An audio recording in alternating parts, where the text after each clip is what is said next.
le mariage de Margaret était en danger, elle a découvert que son mari possédait 2 téléphones portables. Voulant sauver son mariage et protéger sa famille pour ses filles adorées, elle va mener un dur combat. L'alarme stridente a coupé le silence de l'aube et la main de Margaret reste tendue pour la faire taire. Sortant du lit, elle se rafraîchit rapidement et se rend à la cuisine. Pendant qu'elle vaquait à ses occupations matinales, Margaret pouvait entendre la machine à café faire un doux sifflement.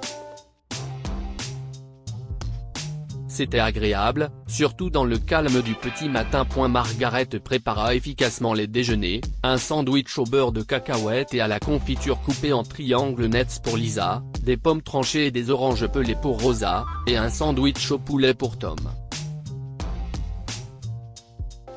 Avant, elle adorait faire ces choses, mais maintenant, elles lui semblaient vides.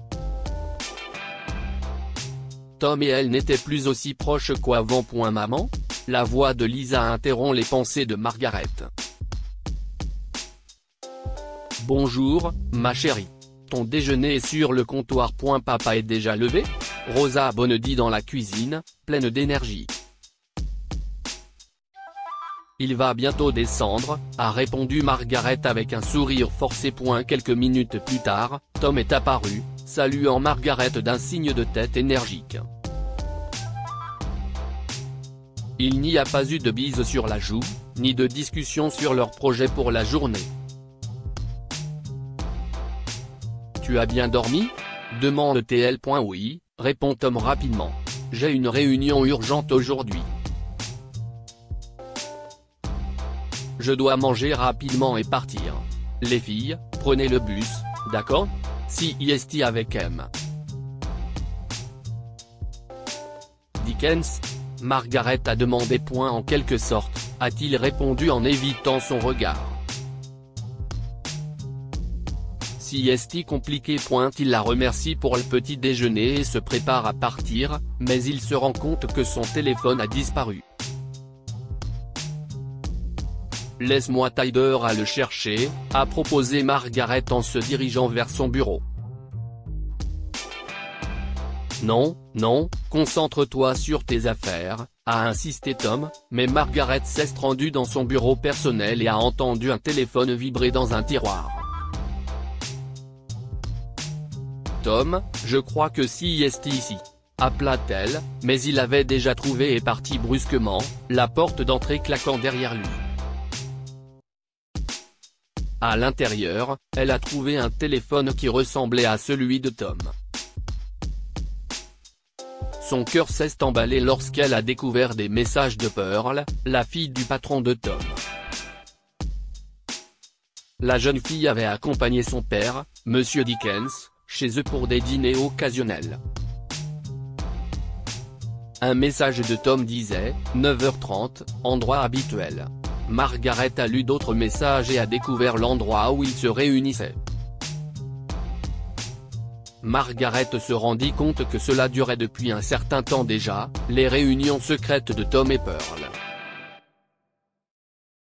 Elle s'est rendue à l'adresse, un café, et a vu Tom et Pearl ensemble. Son monde s'est arrêté lorsqu'elle a vu Tom et Pearl s'embrasser. Margaret était déchirée. Elle ne savait pas si elle devait les confronter, surtout en pensant à leur fille. Se cachant derrière un arbre, elle s'est mise à pleurer. « Tom, comment as-tu pu » a-t-elle murmuré, sentant le lourd poids de son alliance.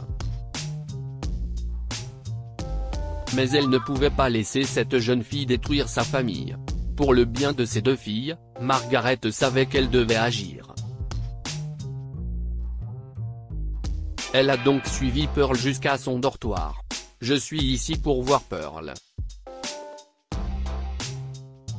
Je suis sa mère », a-t-elle menti au gardien. D'un signe de tête, il l'a autorisée à entrer. Margaret marcha dans le couloir stérile, ses chaussures claquant contre le linoléum, sentant le poids de sa peur à chaque pas. Elle s'arrêta devant la porte de Pearl, ornée d'un collage vibrant, et frappa vivement. Qui est-ce ? Demanda la voix juvénile de Pearl de l'intérieur. Si est moi, Margaret, répondit-elle fermement. Pearl ouvrit la porte, son sourire poli mais froid. Margaret, quelle surprise, dit-elle, le ton empreint d'une innocence feinte. Ça suffit avec les faux semblants, dit Margaret à voix basse. Je sais pour toi et Tom. Le sourire de Pearl s'est brièvement interrompu. Tom ? Oh, tu veux dire ton mari ? Il a une famille. Des enfants qui ont besoin de lui. Est-ce que tu réalises au moins ce que tu es en train de faire ? Margaret, tu es en train de perdre ton temps. Il ne veut pas de ce genre de vie. Il m'aime. L'amour ne se construit pas sur des mensonges, Pearl. Je suis prête à oublier ce qui s'est passé et à aller de l'avant. La famille de Tom a besoin de lui. Mais Tom est heureux avec moi, et il ne veut plus de toi. Alors laisse tomber, Margaret.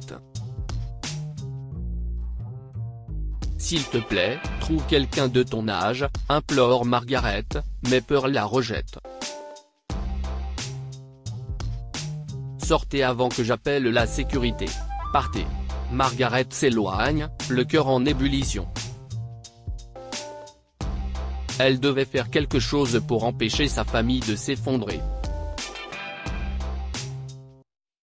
Elle rentra chez elle et se prépara à affronter Tom, enfilant une robe des temps heureux et se maquillant pour masquer sa douleur. Il avait oublié son déjeuner dans la précipitation et c'était sa chance.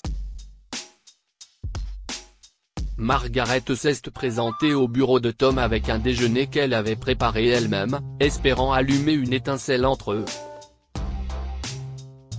On dirait que j'ai oublié de t'emballer ça, dit-elle en essayant de paraître enjouée. Journée chargée ? Demande-t-elle en entrant dans son bureau. Dans un geste peu habituel et teinté de désespoir, Margaret se percha sur le bord de son bureau, croisant les jambes dans une tentative de conjurer l'allure des jours de leur cours, mais elle trébucha, tombant sur le sol. Le rire de Tom, aigu et bref, remplit le bureau. Oh mon Dieu, Margaret. Laisse-moi Tyler, proposa-t-il, son toucher froid et détaché. Le visage de Margaret est devenu rouge de honte et de colère. Elle avait l'impression de ne pas avoir sa place dans le monde de Tom. Tu te souviens quand nous avons parlé de faire quelque chose de sauvage dans ton bureau ? Elle a réessayé, espérant combler le fossé qui les séparait. Margaret, il faut vraiment que je retourne travailler, dit Tom en évitant le sujet et en la guidant déjà vers la porte.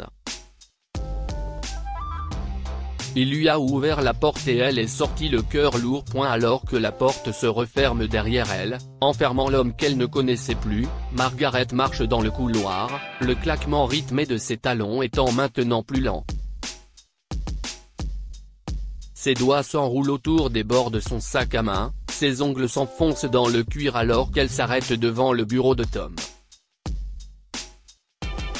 Le bourdonnement de la ville semblait s'estomper en un murmure lointain, la laissant avec l'écho du désintérêt de Tom résonnant à ses oreilles. Elle leva son regard vers le ciel, les larmes aux yeux. Tom.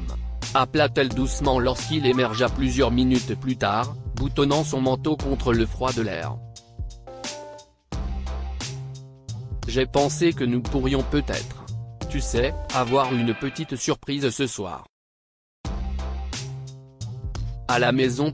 Mais Tom a balayé ses efforts du revers de la main. Ça a l'air sympa, Marge, mais j'ai ce monticule de paperasse, a-t-il dit. Je vais passer une nuit blanche. Je ne serai probablement pas à la maison avant demain matin. Oh, je comprends.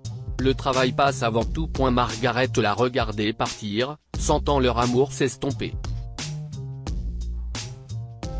Lorsqu'elle est rentrée chez elle, le silence la hantait. Elle n'avait aucune idée de la façon dont elle allait arranger les choses. Mais ses filles, Lisa et Rosa, sont entrées, la distrayant de ses pensées dérangeantes.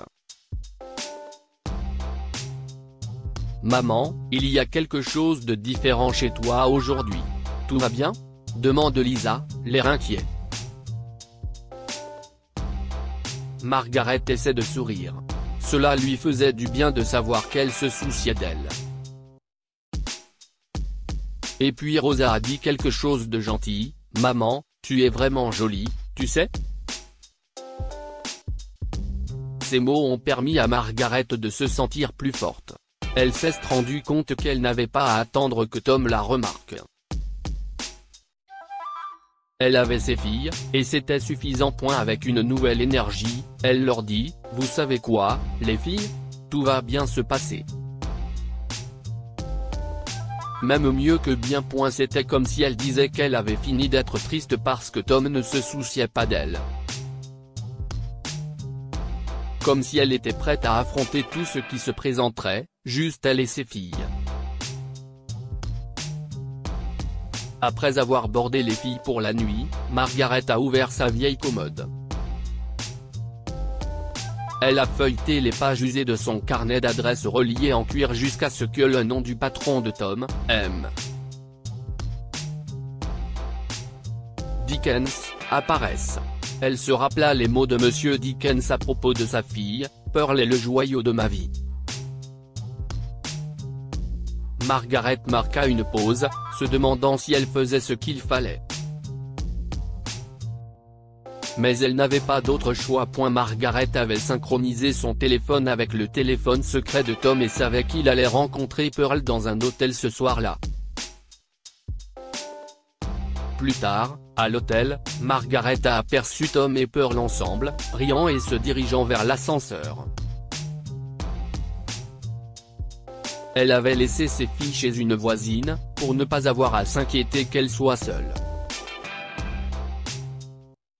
Margaret suit furtivement Tom et Pearl, et une fois devant la porte de leur chambre, où un panneau « Ne pas déranger » est accroché, elle envoie un message à M. Dickens, « Votre fille et mon mari sont ensemble ici. Si cela vous intéresse, venez. » L'arrivée de Monsieur Dickens a été tonitruante, sa voix grondante de trahison. « Ouvre cette porte, Pearl », exige-t-il en frappant à la porte. La porte s'ouvrit pour révéler Tom et Pearl, pris en flagrant délit. « Bon sang, Terry, ou ne ?» Le plaidoyer de Tom fut interrompu par la fureur froide de M. Dickens. « Tu es viré », déclara-t-il, scellant par ces mots le destin de Tom. Margaret s'éloigna, déterminée à aller de l'avant. Lorsque la porte d'entrée se referma derrière elle avec un doux déclic, elle ressentit un étrange soulagement.